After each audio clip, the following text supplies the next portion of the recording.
Story hub کے معزز ناظرین و سامعین، السلام علیکم۔ شیخ عثمان رحمۃ اللہ علیہ آپ کا کھانے پینے سے متعلق خرید و فروخت کا کام تھا۔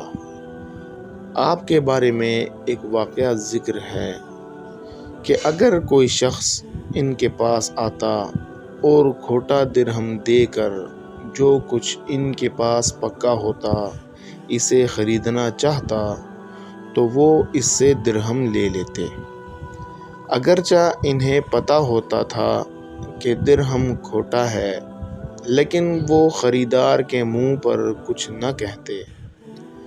نیز جو کھرا درہم لاتا اسے بھی اسی طرح پورا سالن دے دیتے، حتیٰ کہ لوگوں کو گمان ہونے لگا کہ یہ کھوٹے اور کھرے سکے میں امتیاز نہیں کر سکتے۔ چنانچہ بہت سے لوگ آتے اور انہیں کھوٹے درہم دیتے، جنہیں وہ کھرا سمجھ کر لے لیتے، مگر ان پر ظاہر نہ کرتے اور انہیں سالن دے دیتے۔ جب ان کے انتقال کا وقت آیا تو انہوں نے اپنا منہ آسمان کی طرف کیا اور کہا، اے خداوند تعالی، تو دوسروں سے زیادہ آگاہ ہے کہ لوگ مجھے کھوٹے درہم دیتے تھے اور میں انہیں کھرا سمجھ کر قبول کر لیتا اور ان کو رد نہ کرتا تھا۔ اگر مجھ سے بھی کوئی کھوٹی عبادت یا کوئی عمل ہوا ہو تو اسے اپنی عنایت فرما کر قبول کر لینا اور اس کو بھی رد نہ فرمانا۔ بیمار کی تیمارداری اور آپ صلی اللہ علیہ وسلم کا عمل۔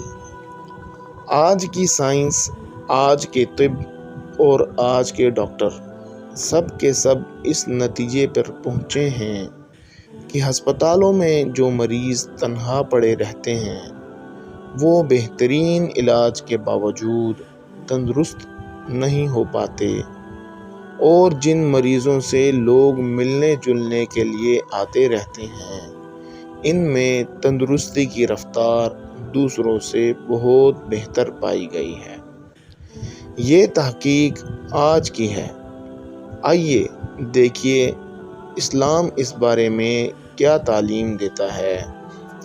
حضور رحمت صلی اللہ علیہ وسلم نے ارشاد فرمایا، مسلمان کے مسلمان پر 5 حق ہیں: سلام کا جواب دینا، مریض کی عیادت کرنا، جنازوں کے ساتھ جانا، دعوت قبول کرنا، چھینک لینے والے کا جواب دینا۔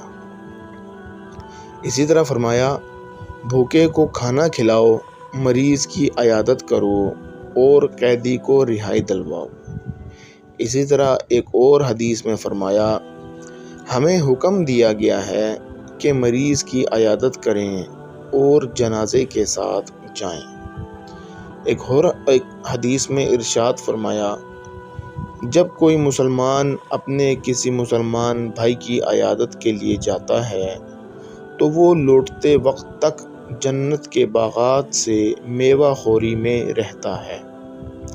ایک اور جگہ ارشاد فرمایا کہ اللہ تعالیٰ قیامت کے دن فرمائے گا، اے ابن آدم، میں بیمار ہوا، تو میری عیادت کے لیے نہ آیا۔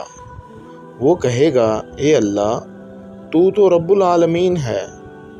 اللہ تعالیٰ فرمائے گا، کیا تجھے علم نہیں تھا کہ میرا فلاں بندہ بیمار ہے تو نے اس کی عیادت کیوں نہیں کی؟